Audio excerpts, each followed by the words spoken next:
Makailang beses na tayong nagbahagi ng istorya ng mga taong nagbabalik na mga napupulot nilang gamit at pera dito sa programa. At isa na naman pong Good Samaritan ang ating nakilala sa katauhan ni Dondon na gumagawa ng mabuti, meron o wala man nakakakita. Narito po ang kanyang kwento.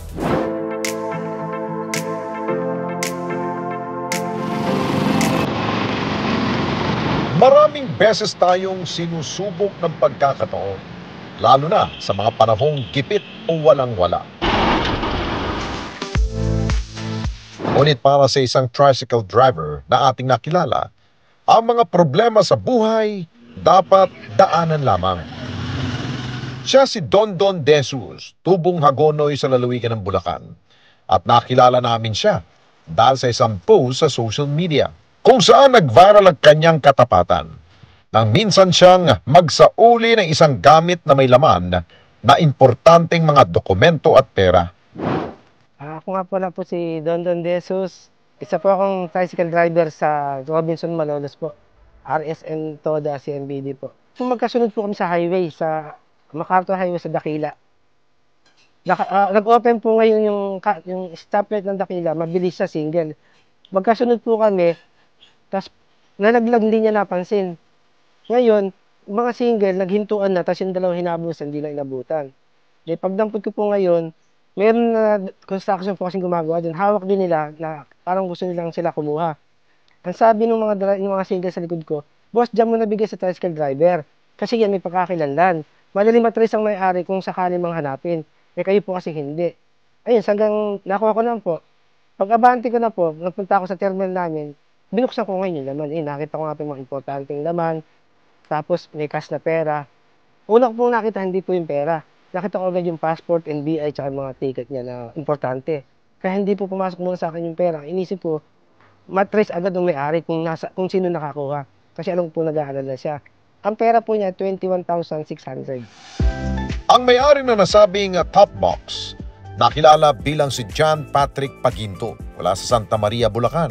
At dahil walang anumang contact number sa mga dokumentong kanyang nakita, si Dondon ginamit ang social media para manawagan. Agad-agad po, pinost ko po agad sa Balitang Malolos. Para kumalat po, nakasakali makarating sa kanya, hindi na siya maghanap o mag-alala na may nakakuha.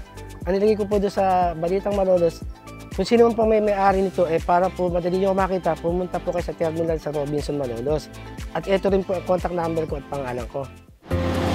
Matapos ang ilang oras, isang nagpakilala na John Patrick ang nagpakita sa kanilang terminal.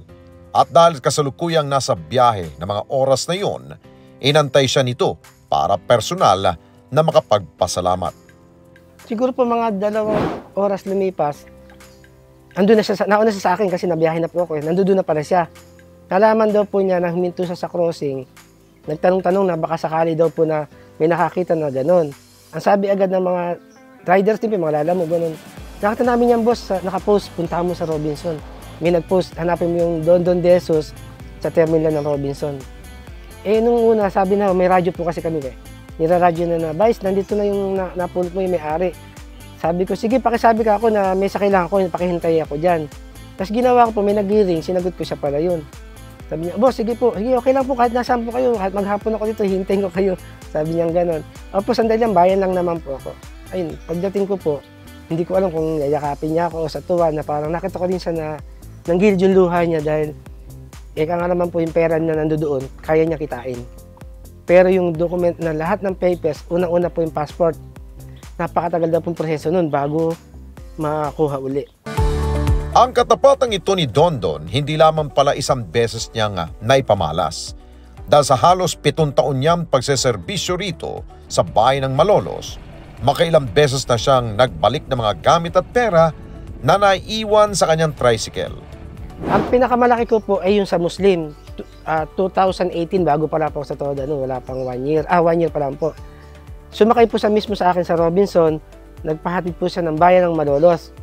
Ngayon po, paghatid ko, yung bag niya pouch po dito sa gilid, siyempre pagka tumingin po sa sidecar, hindi ko agad siya makikita dito Umipo ako sa biyanan ko sa Malolos. Pagdating ko, kakain ako, sabi ko, may bag dito. Pag open ko po, yun, nakita ko agad may pera din po. Meron siyang 4 na cheque na naghahalaga ng nasa 58,000. Blank check po siya na may pangalan na parang pwede kasing videohin ng ibang tao yung basta may ganun po eh. Meron po kasi kami dito nun sa Alido na pwede kong bigyan mo ko ng cheque kahit walang ID mo napapalit po namin yon. Tapos may cash po siya ng 15,000. Tapos mga ATM. Nung nakita ko po yun, bago po ako, kumain muna ako, bumalik na ngayon sa pilahan. Sabi ko baka hanapin ng may-ari. Maya-maya, mayroon na pong 2 lalaki doon, anak daw po yun na hindi na alam, umiiyak na, hindi alam kung sino nasakyan, kung sino nakakuha. Kasi daw po yung nanay nila nasa ospital parang inatake. Kasi iniintindi nga daw po yung mga cheque, tapos yung mga, lahat ng ID po nandun din. Eh sabi ko, andito ka ako. Ngayon sinama po nila ako, sinamahan ko sila sa nanay nila. Ayun, nung araw din po nila, nalibas na nila kasi nahimas-masan siya. Parang natakot kasi nga malaking halaga po yung nakuha. Yun po. Tapos bukod po doon, marami na rin po akong cellphone ng ibang bagay na naibalik. Ang kabutiang loob na ito ni Dondon, sinang-ayunan maging ng kanyang mga kapwa tricycle driver. Okay dyan, tsaka patulungin. Tsaka ano yan, yung talaga merong may iwan na gamit. Karaniwan naman, hindi lahat naman kami ganun. Binabalik namin lahat ng mga gamit. Ayos naman po, okay naman po siya, mabait po siya. Sabi mga toda niya, mabait na kasama yun. Ay dyan, pala kaibigan niyo si Vice President namin. Bukit tayo. Bait yun. Ayon pa kay Dondon, hindi na bago sa kanilang samahan ang ganitong mga sitwasyon. Pagmamalaki niya, hindi lamang siya ang may ganitong pag-uugali. Katunayan, nito lamang nakarang taon, higit 30 miyembro ng kanilang samahan ang nabigyan ng parangal dahil sa mga pagbabalik ng gamit na kanilang ginagawa. Meron po kaming mga disiplinado lahat na member. Hindi po pwede sa amin ang paso rehistro, paso ang ORCR, tapos lisensya, hindi po pwede naan po. Kasi unang-una po, nasa highway kami. At kahit saan kami Bulacan pwede magbiyahe. In case po na mga aksidente o anuman, safe po kami dahil kumpleto ang mga papel namin. Tsaka po nagche-check po kami ng ganun. Hindi po namin pinababiyahe pagka mga pasok po sila. Bilang driver, habaan lang ang pasensya. Kung ano man yung reklamo, kausapin mo yung pasahero, makipag-usap ka, humingi ka ng pasensya, huwag mo na sagutin ng pabalang. Iniingatan po namin yung pangalan ng aming toda. Dahil pag ako po ay bilang nareklamo, o anumang bagay na naging masama nakarating sa munisipyo o sa barangay o samahan namin, hindi naman po pangalan ko masisira lang. Pangalan po ng aming toda.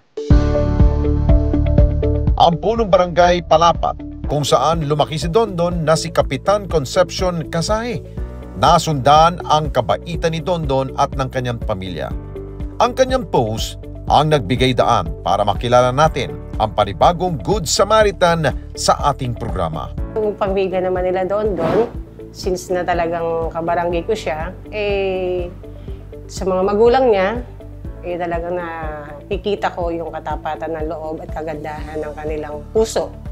So, hindi naman nangyayari pa yung ganoon, talagang makikita mo yung yung pagkatao ng pamilya nila o personalidad na mahilig silang tumulong. Palabati po siya. Ayan, lagi po siyang nakangiti na talagang simple lang buhay nila, simple lang yung pagkatao niyan talagang hindi mo makikita yung mayabang o mahangas na gano'n. Talagang lumaki sila man sa simpleng buhay pero sila, mababang loob.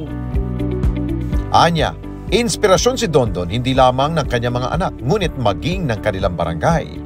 At ipinagmamalaki nila ito dahil ang kanyang mabuting asal, bit-bit niya kahit nasa ibang ibayo siya. Andun yung saya, tuwa, na meron pa palang tao na ganito, na hindi niya ininteres. Na sabihin na, hindi siya nasilaw, sana marami pang kagaya niya. Na, yung tularan siya. Na may maganda siyang puso, magandang kalooban, na talagang hindi, alam natin yung tama at mali. Yung hindi natin, dapat angkinin yung hindi naman natin. Ang higit na masaya sa karangalang ito ang kanyang ina na si Maxima. Bata pa lamang, lubos nang maasahan si Dondon at lumaking may takot sa Diyos. Siyempre, proud na proud kami. Kaya tontuwa nga ako, nakikilala siya ng madlang people na siya isang mabuting tao at hindi nga siya nagkakaroon ng interest sa mga ganyang bagay. Kahit kami gipit sa buhay minsan, pero hindi siya nag-interest. Kaya natutuwa. Pati anak niya, proud daw siya sa tatay niya. Honest daw. Sana nga, patuloy niya yung kanyang katapatan sa kapwa. At huwag siyang magagahaman kung may makita man siyang ganoon na malalaking halaga. Karangalan din namin ng buong pamilya na siya isang mabuting tao. At hindi siya nag-i-interest sa hindi kanya. Aminado si Dondon na napakahirap na kanilang buhay. Hindi marangya at pilit na pinagkakasya ang kanilang mga kita para makatawid sa pang-araw-araw na gastusin. Ngunit ni minsan, hindi siya nasilaw sa mga bagay na alam niyang hindi sa kanya. Ako po nangangailangan din po ako ng pera, lahat naman po tayo. Meron din po akong pagkakautang. Pero noong time na yun, kahit hindi po isang beses lang nangyari sa akin na, siguro mayroong tao na sabi na, nadalawang isip, pera na to sayang. Kaya ako po, unang-unang pumasok sa isip ko, hindi naman akin to, natakot din po ako sa Diyos. Baka mamay, mabagay na yung lalo ang cash. Mas kailangan, o baka may sakit yung nangangailangan ng may-aring pera. At pangalawa po, yun po kung aariin ko yun, kahit na hindi malaman ng may-ari na ako nakakuha, habang buhay ko pong kukonsensahin yun. At yung balik po ang mabigat. Hindi ko naman po yung kakayaman ng habang buhay. At isa din po yun, kaya ko ipagmalaki sa mga anak ko, at kayamanan sa anak ko na, pagmamalaki ng anong tatay nila, mabait. Hindi yun masama. Naiyak po. Katulad po ng bunso ko, nabanggit po. Kaninang umaga, sabi niya, Papa, sabi ng classmate ko, nakapull ka na ng pera. Hindi po. Sabi, yung kaklase niya, paano mo ako nalaman?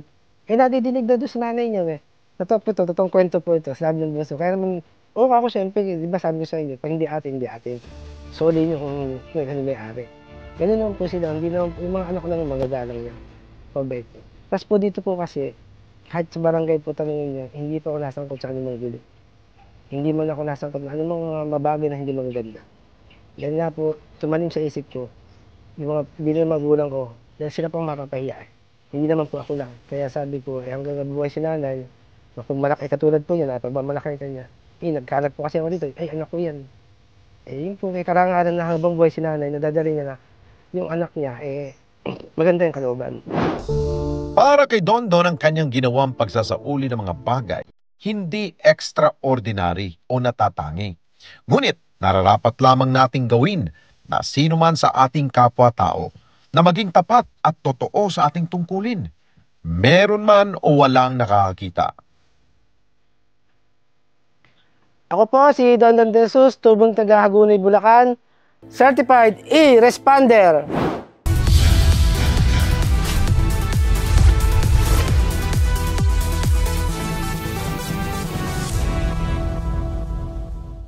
Mga kababayan, salamat po sa inyo pong pagsubaybay sa Responde Mata ng Mamamayan.